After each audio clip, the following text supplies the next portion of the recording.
नमस्कार दोस्तों, स्वागत है आपका एक बार फिर मेरे channel love for all purpose पे।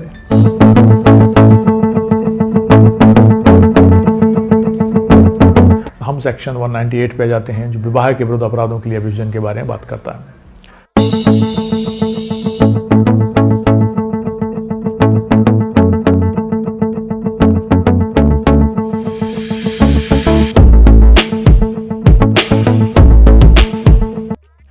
तो क्लॉज 1 है, कोई न्यायालय भारतीय दंड संहिता 1860 के 45 के अध्याय 20 के अधीन दंडनीय अपराध का संज्ञान ऐसे अपराध से व्यतीत किसी व्यक्ति द्वारा किए गए परिवाद पर ही करेगा, अन्यथा नहीं। वो क्या कह रहे हैं? कोई न्यायालय भारतीय दंड संहिता 1860 के 45 के अध्याय 20 के अधीन, जो कि विवाद से संबंधित अपराधों के विरुद्ध है, 20 के अधीन दंडनीय अपराध का संज्ञान ऐसे अपराध से व्यतीत व्यक्ति के द्वारा ही किए गए परिवाद पर, मतलब जो व्यक्ति व्यथित है ऐसे अपराध से उसके परिवाद पर ही करेगा, अन्यथा नहीं करेगा। उसमें परंतु भी दे रखा है उनने का जहां ऐसा व्यक्ति 18 वर्ष से कम आयु का है अथवा जड़ या पागल है, मतलब 18 वर्ष से कम है या जड़ है या पागल है, अथवा रोग या अंग शैथिल्य के कारण परिवाद करने के लिए असमर्थ है। कोई रंग रोग है, उसको अंग शैथिल्य, वो परिवाद नहीं कर सकता, असमर्थ है। या ऐसी कोई स्त्री है जो स्थानीय रूढ़ियों और रीतियों के अनुसार लोगों के सामने आने के लिए विवश नहीं की जानी चाहिए, मतलब वो रूढ़ियों के अंतर्गत है, वो पर्दा प्रथा में है और पर्दा नशीन है, या स्थानीय रूढ़ियों के अंतर्गत वो लोगों के सामने नहीं आती है,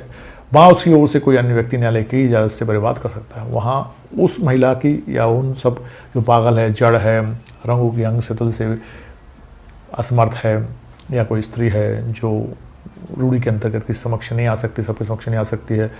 और विवश नहीं किया जा सकता है, तो न्यायालय की इजाज़त से अन्य कोई व्यक्ति उनकी तरफ से परिवाद कर सकता है। ये परंतुक में दे रखा है। वहाँ बी परंतुक है, बी है, जहाँ ऐसा व्यक्ति पति है और संघ के सशस्त्र बलों में से किसी में ऐसी परिस्थितियों में सेवा कर रहा है जिनके बारे में उसके कमान ऑफिसर्स ने यह प्रमाणित किया है कि उनके कारण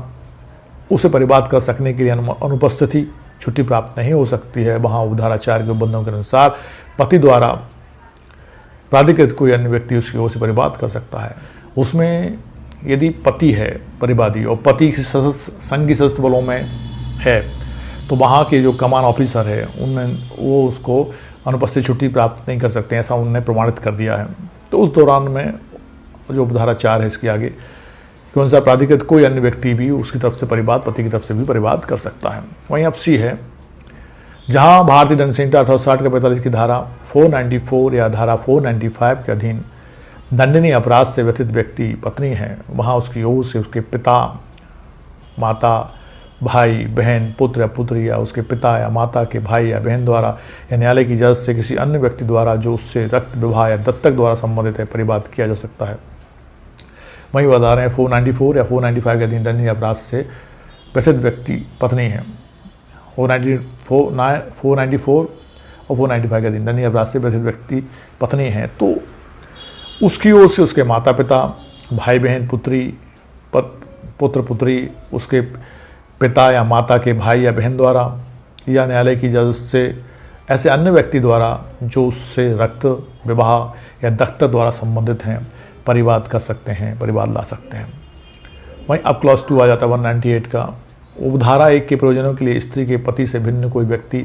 उक्त संहिता की धारा 497 या 498 के अधीन दंडनीय अपराध से व्यथित नहीं समझा जाएगा। क्लॉज 2 उपधारा 1 के प्रयोजनों के लिए बता रहा है, जो उसमें बताए गए हैं कि पति के लिए कोई अन्य व्यक्ति भी परिवाद ला सकता है, लेकिन स्त्री के पति से भिन्न कोई व्यक्ति उक्त संहिता के 497 या 498 के अधीन दंडनीय अपराध के से व्यथित नहीं समझा जाएगा, मतलब पति तो व्यथित समझा जाएगा 497 और 498, इसके अलावा अन्य कोई को व्यथित नहीं माना जा सकता। परंतु पति की अनुपस्थिति में, ऐसी कंडीशन में पति अनुपस्थित है, तो पति की तरफ से ऐसा कोई व्यक्ति जो उस समय जब ऐसा अपराध किया गया था ऐसी स्त्री के पति की ओर से उसकी देखरेख कर रहा था, उसकी ओर से न्यायालय की इजाज़त से परिवाद कर सकता है। मान लो पति नहीं है, उसकी अनुपस्थिति में कोई पति की तरफ से कोई अन्य व्यक्ति उसकी देखरेख कर रहा था, देखभाल कर रहा था, तो वो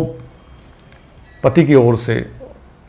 तो उसकी ओर से न्यायालय की इजाज़त से परिवाद कर सकता है, तो वो भी ऐसा व्यक्ति भी न्यायालय की इजाज़त से परिवाद कर सकता है,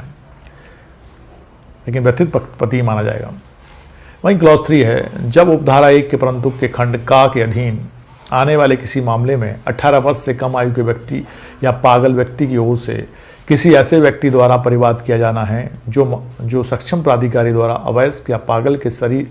का संरक्षक नियुक्त या घोषित नहीं किया गया है, और न्यायालय का समाधान हो जाता है कि ऐसा कोई संरक्षक जो ऐसे नियुक्त या घोषित किया गया है, तब न्यायालय इजाज़त के लिए आवेदन मंजूर करने के पूर्व ऐसे संरक्षक को सूचना दिलवाएगा और सुनवाई का उचित अवसर देगा। अभी जो भी क्लॉज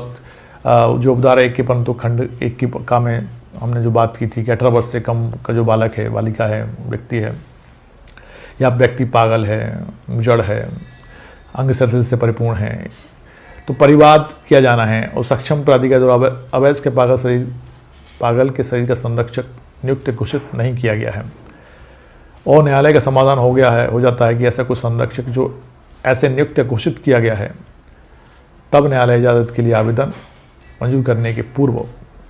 ऐसे संरक्षक को सूचना दिलवाएगा और सुनवाई का उचित अवसर देगा। मतलब ऐसे व्यक्ति को सुनवाई का उचित अवसर देगा कि वो उसका संरक्षक है, वो अपनी सुनवाई करे और बताए कि वो संरक्षक है, और वो संरक्षक उस व्यक्ति की ओर से अपना आवेदन ला सकता है। क्लॉज 4 है, उपधारा 1 के परंतु के खंड खा में निर्दिष्ट प्राधिकार लिखित रूप में दिया जाएगा और वह पति द्वारा हस्ताक्षरित या अन्यथा अनुप्रमाणित होगा। उसमें इस भाव का कथन होगा कि उसे उन विकथनों की जानकारी दे दी गई है जिनके आधार पर परिवाद किया जाना है, और वह उसके कमान ऑफिसर द्वारा प्रति हस्ताक्षरित होगा तथा उसके साथ उस ऑफिसर द्वारा हस्ताक्षरित इस भाव का प्रमाण पत्र होगा कि पति को स्वयं परिवाद करने के प्रयोजन के लिए अनुपस्थिति छुट्टी उस समय नहीं दी जा सकती है। वहीं अभी जो अपन ने बात की थी फर्स्ट के क्लॉज खा में कि जो व्यक्ति है जो परिवाद लाना चाहता है लेकिन उसको अनुपस्थिति छुट्टी नहीं मिलती है और कमीशन जो ऑफिसर है उसने उसका प्रमाण पत्र भी दिया है, तो वहाँ उस व्यक्ति द्वारा जो सशस्त्र बल में है उसके हस्ताक्षरित और प्रति हस्ताक्षरित उस कमीशन अधिकारी द्वारा होगा कि उसको अनुपस्थित छुट्टी नहीं मिल सकती है, ऐसा इस भाव का प्रमाण पत्र होगा, और पति को स्वयं परिवाद करने के प्रयोजन के लिए छुट्टी नहीं मिल पा रही है, इसलिए वो व्यक्ति उसकी तरफ से परिवाद ला रहा है। तो इस तरह से एक क्लॉज 4 है। अब क्लॉज 5 है, किसी दस्तावेज के बारे में जिसका ऐसा प्राधिकार होना तात्पर्य है जिससे उपधारा 4 के उपबंधों की पूर्ति होती है, और किसी दस्तावेज के बारे में जिसका उस उपधारा द्वारा अपेक्षित प्रमाण पत्र होना तात्पर्य है, जब तक प्रतिकूल साबित न कर दिया जाए यह उपधारणा की जाएगी कि वह असली है और उसे साक्ष्य में ग्रहण किया जाए। वहीं अब वो कह रहे हैं किसी दस्तावेज के बारे में जिसका ऐसे प्राधिकार होना तात्पर्य है जिससे उपधारा 4 के उपबंधों की पूर्ति होती है। मतलब उपधारा 4 में वो प्रमाण पत्र जो व्यक्ति द्वारा हस्ताक्षरित है, पति द्वारा हस्ताक्षरित है और प्रति हस्ताक्षरित है उसके कमीशन अधिकारी द्वारा, ऐसा प्रमाण पत्र है उसको साक्ष्य के रूप में उसको सही माना जाएगा, जबकि इसके विपरीत ये साबित न कर दिया जाए कि वो सही नहीं है और उसको साक्ष्य में ग्रहण किया जाएगा। वहीं क्लॉज 6 है, कोई न्यायालय भारतीय दंड संहिता 1860 का 45 की धारा 376 के अधीन अपराध का संज्ञान जहां ऐसा अपराध किसी पुरुष द्वारा 18 वर्ष से कम आयु की अपनी ही पत्नी के साथ मैथुन करता है, उस दशा में न करेगा जब उस अपराध के किए जाने की तारीख से 1 वर्ष से अधिक का समय व्यतीत हो चुका है। वहीं उन्हें और स्पष्ट कर दिया कि आईपीसी के सेक्शन 376 के अधीन कोई अपराध हुआ है जिसका संज्ञान होना है, लेकिन अपराध 1 वर्ष पहले हुआ था और अपराध था कि पुरुष द्वारा अपने 18 वर्ष से कम आयु की पत्नी के साथ मैथुन किया गया था और उसके विरुद्ध 376 का उस पर अपराध लगाया गया था। उस दशा में उस अपराध के किए जाने की तारीख से 1 वर्ष का समय व्यतीत हो चुका है, तो उसको भी वो संज्ञान में नहीं लेगा। 7, इस धारा के उपबंध किसी अपराध के दुष्प्रेरण या अपराध करने के प्रयत्न को ऐसे लागू होंगे जैसे भी अपराध को लागू होते हैं। और सेक्शन में जो भी उपबंध हैं, जो भी सब कुछ हैं, वो अपराध के लिए जिस तरह से लागू हो रहे हैं उस तरह से उसके अपराध के दुष्प्रेरण के लिए, उसके प्रयत्न के लिए भी लागू होंगे। मतलब अपराध का प्रयत्न भी अपराध है और अपराध का दुष्प्रेरण भी अपराध है, और अपराध का दुष्प्रेरण भी उस अपराध के बराबर दंडनीय होता है जिस अपराध का की दुष्प्रेरण किया गया है। और सेक्शन 107 से लेके सेक्शन 120 तक आईपीसी में दुष्प्रेरण या अबेटमेंट को समझाया गया है। तो ये था सेक्शन 198। अब हम देखते हैं सेक्शन 198A, जो बात करता है भारतीय दंड संहिता की धारा 498A के अधीन अपराधों का अभियोजन।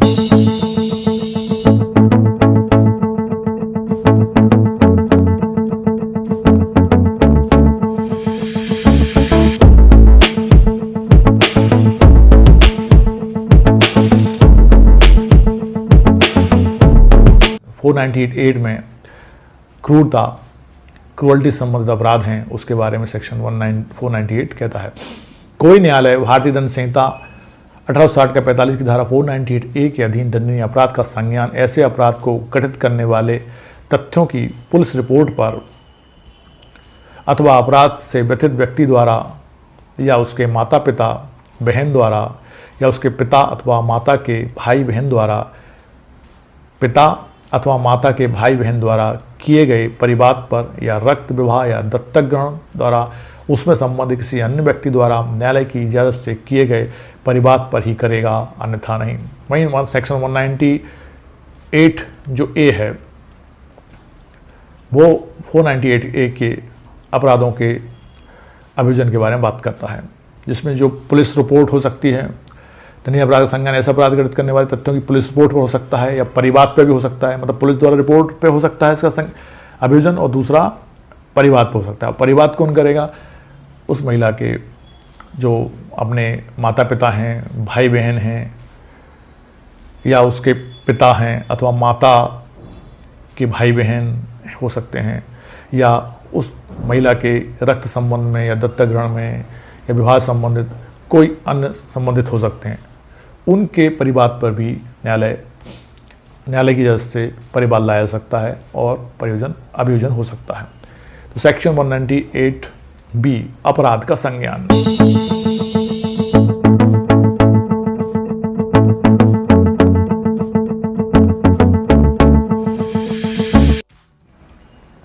कोई भी न्यायालय भारतीय दंड संहिता की धारा 376B के अधीन दंडनीय किसी अपराध का जहां व्यक्तियों की में वैवाहिक संबंध है, उन तथ्यों का जिनसे पत्नी द्वारा पति के विरुद्ध परिवाद फाइल किए जाने पर अपराध गठित होता है, प्रथम दृष्टया समाधान होने के सिवाय संज्ञान नहीं करेगा। मतलब ये सेक्शन 376B की बात कर रहे हैं, उस संबंध अपराध के परिवाद की बात हो रही है, तो पत्नी द्वारा पति के विरुद्ध परिवाद फाइल किया जा रहा है, तो उसमें न्यायालय प्रथम दृष्टया समाधान होने के बाद ही संज्ञान मिलेगा, और प्रथम दृष्टया यदि समाधान नहीं हो रहा है तो पत्नी द्वारा पति के विरुद्ध 376B के अधीन जहाँ व्यक्तियों में वैवाहिक संबंध है वो संज्ञान में नहीं लेगा। तो पहले प्रथम दृष्टया देखेगा कि अपराध हुआ है या नहीं हुआ है, अपराध हुआ है तो वो संज्ञान में लेगा। ये चेक या मतलब इसको देखने के बाद ही वो संज्ञान में लेगा। अपराध का संज्ञान तभी लिया जाएगा। Section 198B।